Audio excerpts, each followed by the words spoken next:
Welcome once again to Commander by Danon. Today's video was brought to us by Patreon supporter John. Huge thanks to John and the rest of my Patreon supporters. John reached out asking for a $500 budget Cursed Tribal deck with Lynde, Cheerful Tormentor as the commander, and I was more than happy to help. But before we get started, I'd like to quickly ask you to like and subscribe. It really does help the channel, and it's free. With that out of the way, let's get into the video. Lynde, Cheerful Tormentor is a 4-mana, 2/4 legendary human warlock with Death Touch.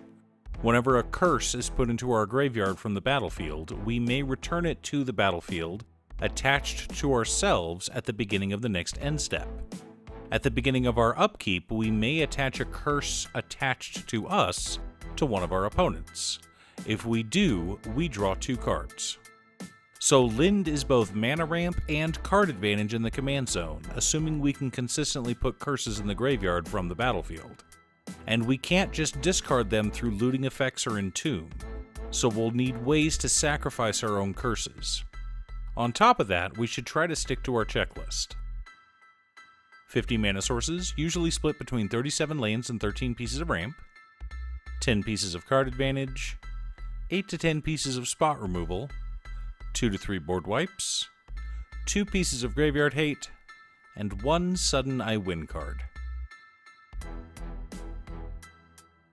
Command Tower, Exotic Orchard, Crumbling Necropolis, Drowned Catacomb, Dragon Skull Summit, Sulphur Falls, Underground River, Sulphurous Springs, Shivan Reef, Clearwater Pathway, Blightstep Pathway, Riverglide Pathway, Temple of Deceit, Temple of Malice, Temple of Epiphany, Dimir Aqueduct, Rakdos Cranarium, Is It Boilerworks, Myriad Landscape, Evolving Wilds, Terramorphic Expanse, Reliquary Tower, Bajuka Bog,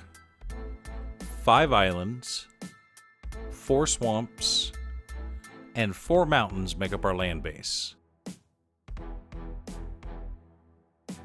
Nightscape Familiar, Tavern Scoundrel, Black Market, Descent into Avernus, Sol Ring, Arcane Signet, Dimir Signet, Rakdos Signet, Is It Signet, Cloud Key, Decanter of Endless Water, Chromatic Lantern, and Wayfarer's Bauble.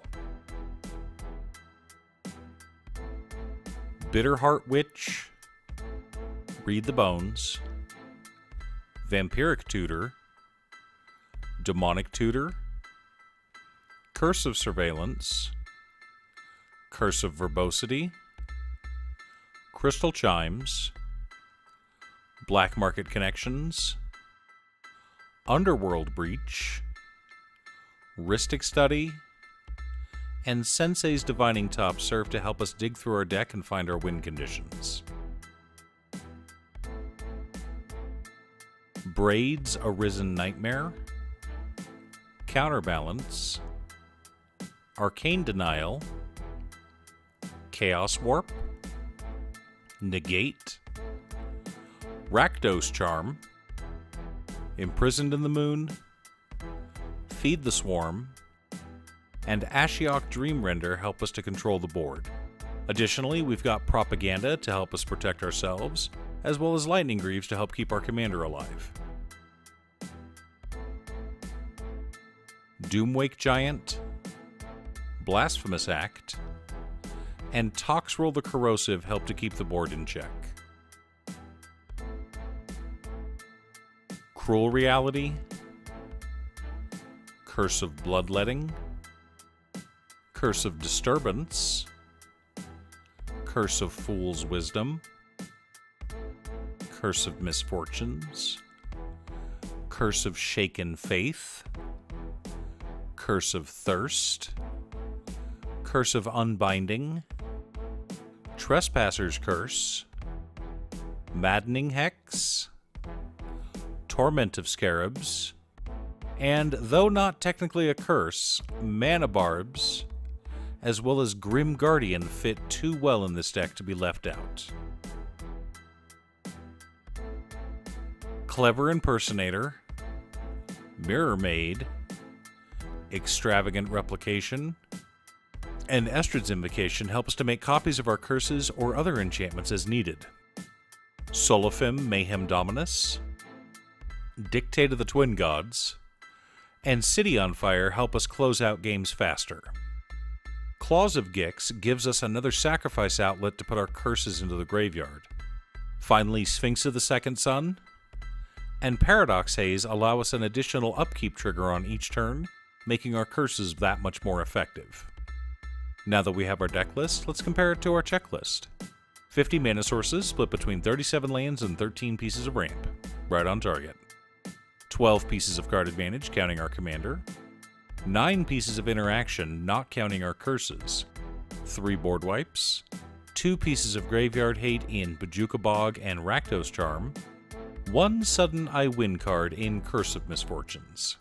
In fact, this whole deck is built around Curse of Misfortunes. The more upkeep triggers we can get, the more curses we can cast. Now, Lynde Cheerful Tormentor lets us bring back all of our curses that went into the graveyard from the battlefield. However, Lynde only lets us retarget 1 curse per upkeep. So Sphinx of the Second Sun and Paradox Haze are both very important in this deck, assuming we're talking about more than 1 curse. Regardless, for this deck, the ideal opening hand would be 4 or 5 pieces of mana, either 3 or 4 lands and 1 or 2 pieces of ramp, and at least 1 piece of card advantage, either a tutor or a piece of repeated card advantage would be ideal. Slowing down a fast deck, or perhaps stopping a combo from happening. Do you have a curse deck? What strategy do you go for with your deck? Leave a comment below. Thanks for tuning in. Once again, a huge shout out to my editor Cutestuff. I couldn't make these videos without her. If you'd like to hire her to edit your own videos, she can be reached at cutestuff.edits@gmail.com. Link is down below. If you're looking for ways to support the channel directly, you can head on over to patreon.com/Danon. One of the tiers is specifically set up for Commander. For only $25, I will build you a custom Commander deck based around your specifications, and even do a deck video on it. I also wanted to give a quick shout out to all of my patrons: Waffles, Jiraiya, Muffins, Marcus, Phoenix of Ice, Squishy, Brett, Roxy, Josh, Sean, OT, Richard, Pop Zombie, Mark, Danny, Sandwich, Alex, Bryce, John, Ignis, and Firefly. You guys are awesome. I post new Commander deck videos often, so be sure to subscribe and ring the bell to be notified of new videos. Also, if you're a fan of anime and manga like I am, feel free to check out my other channel, Musings by Danon. Again, thanks for watching, and I'll see you all again next time on Commander by Danon.